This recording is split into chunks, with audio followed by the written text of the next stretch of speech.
Part 2 of Math Reviewer for College Entrance Test. Okay, so number 11 to 20, 10 items po tayo. So, idire-diretso nyo lang po hanggang part 5 po ito. Okay, so let's start. So number 11, a cube has a volume of 64 cubic centimeter. What are its dimension?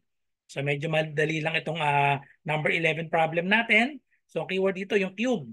So ang cube daw, ang volume niya ay 64 cubic centimeter. What are its dimension? So ano bang formula para sa volume? Volume ng cube. Ang formula ng volume ng cube ay equal sa side cube. Okay, so para-parehas dahil cube nga yun. So ibig sabihin, so kung 64 cubic centimeters, i-substitute lang natin dito. So para makuha yung dimension, so you have 64 is equal to S cube. Or kapag cube, ibig sabihin niyan pare-parehas yung dimension niyan. So pag tiningnan niyo yung choices, so ang pare-parehas lang diyan ay yung letter C. So itong mga letter A, letter B, tsaka letter D, hindi ito cube. Yan ay rectangular prism. Okay, or pag sinod natin, 64 equals S cube. So kunin natin ang cube root ng both sides para makancel itong exponent. Yan, so we have S is equal to, ang 64 ay equal siya sa 4 to the third power. So cancel out lang natin yung cube root tsaka exponent. So therefore, ang side natin ay equal sa 4. So dahil nga cube, so pare-pare siya 4 cm by 4 cm by 4 cm. So letter C ang tamang sagot. Okay, so next number 12. Express 80% as a ratio in simplest form. So pag sinabi nating percent, di ba? Ang percent, ibig sabihin yan ay hundreds or divided by 100. So ibig sabihin yung 80%, that is in fraction, that is 80 over 100. So i-simplify lang natin, simplest form daw. So i-lowest term lang natin, i-divide parehas sa ang GCF ng 80 at 100, pwedeng i-divide parehas sa 20. Okay, so pag din-divide natin parehas sa 20, so ano magiging sagot? 80 divided by 20, we have 4. 100 divided by 20 is 5. So 4 over 5, or in column form, that is 4 is to 5. So the correct answer is letter A, 4 is to 5. Okay, so next number 13. If 1 over x equals square root of 0.25, then x is equal to, okay. So solve lang natin yung x. So dahil may radical tayo dito, pwedeng gawin natin square root natin, or tanggalin natin itong square root, square natin both sides. Okay? So 1 over x equals square root of 0.25. Pwede square root natin square both side, or pwede naman itong 25 eksakto kasi ito, pwedeng i-express ito as fraction. Tapos kunin natin yung square root. Okay, so dalawang solution ang gawin natin. So dito yung isa, 1 over x equals square root of 0.25. So ito yung unang solution, square lang natin both sides para mawala ang radical. So cancel lang ito. So ito, 1 times 1, so 1 pa rin, and then x times x, so we have x squared. Equals, so magiging 0.25 na ito. Okay, so tapos ang 0.25, pwedeng express nga natin yan, 1 over x squared equals siya sa 0.25. So that is 25 over 100. Okay, so tapos i-cross multiply na lang natin.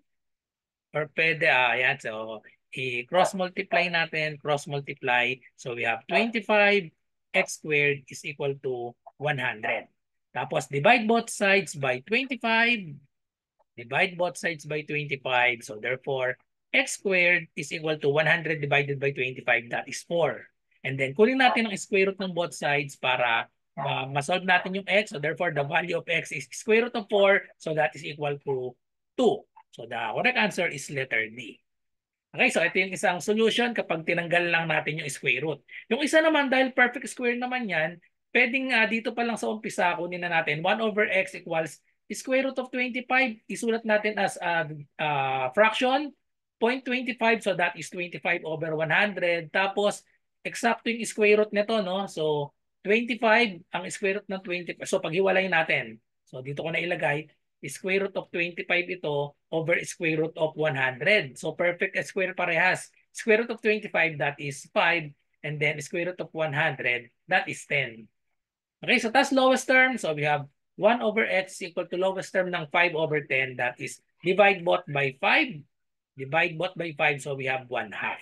And then cross multiply lang natin. So x times 1, that is x. 1 times 2 equals 2. So therefore, the value of x is 2. So same answer, letter D, 2. Okay, so next. Number 14, so divide 6 square root of 45 by 3 square root of 5. Okay, so radical, i-apply lang natin ang property ng radical dito. So we have 6 square root of 45 divided by 3 square root of 5. Okay, so meron tayong square root sa numerator at denominator. So pwede nating pagsamahin yan. Tapos itong 6 divided by 3. So i-divide na natin to 6 divided by 3. 2 na lang. Tapos yung pag-isahin natin sa square root ito. Dahil parehas square root, so magiging siyang square root of 45 divided by 5. Okay, so dahil parehas square root, so pwedeng i-divide natin yung radicand natin parehas. Okay, so 45 divided by 5, so that is equal to 9, and then ang 9 ay perfect square, equal siya sa square root of 9 is 3. Since 3 times 3 is 9. Okay? And then, final answer, 2 times 3, the answer is 6. So, letter A. Okay, so next number, number 15. If x is 125% of y, then y is what percent of x? Okay, so isulat muna natin ang equation na itong una natin. X, yan sabi, if x is, ibig sabihin yan, equal sign, 125%. So 125%, i-convert na natin sa decimal. Ang 125%, i-move lang natin yan. Percent kasi, no? So magiging siyang in decimal, 1.25. Okay? So dahil 125%, so tanggalin yung percent symbol, tapos move lang natin yung decimal point. Ayan, mapapunta dito. 2 places to the left. So ang 125% equals sa 1.25. Okay, so 1.25 of y, ibig sabihin times y. So 125y. So ang tanong, then y is what percent of x? Ibig sabihin lang yan, isolve natin yung y. Kasi yung x is 125% of y, naka-isolate itong x. So gagawin natin dito, y is what percent of x, isolve natin itong y. Kailangan nakagantong form din, percent tapos naka-multiply naman dun sa x. So parang ganitong form din. Okay, so isolve lang natin itong y dito. So therefore, we have divide both sides by 1.25. Divide both sides by 1.25. So therefore, y is equal to, cancel lang natin ito, equal to x over 1.25. So kailangan naka-isolate itong x. So parang mangyayari dito, magiging siyang y equals, ibukod natin itong x, magiging siyang 1 over 1.25 x. Okay, so ayan, nakabukod itong x. Tapos i-express natin in percent itong 1 over 1.25. Pwedeng dito pa lang i-divide na natin. Or medyo nakakalito kasi decimal ito, no? So gawin nating whole number. Saan pa pwedeng i-divide itong 1, i-multiply ang 1.25? Pwedeng i-multiply natin yan sa 4 parehas para hindi nakakalito. Para maging whole number siya. So 1 over 1.25. Or another solution, i-divide nyo na lang directly yan. Okay, so pag minultiply natin sa 4 parehas, so we have y is equal to 1 times 4, we have 4.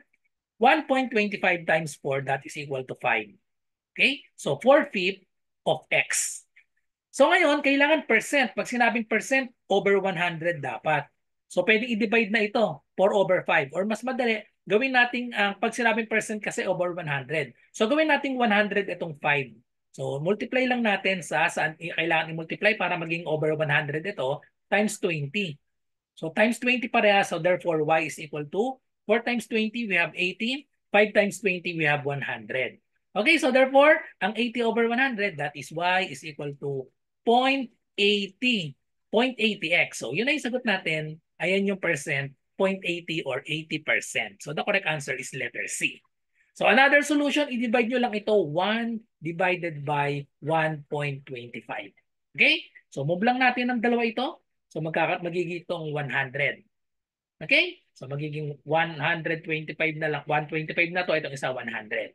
So tapos hindi pa pwede, no? So dagdag lang tayo ng isang zero. So 1,000, tapat yung decimal dito. 1,000 divided by 125, merong 8. 8 times 125, that is eksakto yan, 1,000. So yan na yung sagot, 0.8 or in percent, that is 80%. Okay, so yan yung solution natin. So next, number 16. If x equals y squared, how x change if the value of y is trebled? Magiging times 3 yung y. Okay? So we have x equals y squared. Ano daw mangyayari sa x? How x change if the value of y is trebled? Magiging times 3 daw itong value ng y. So i-substitute lang natin yung itong y, papalitan lang natin ng imbis na y magiging siyang 3y.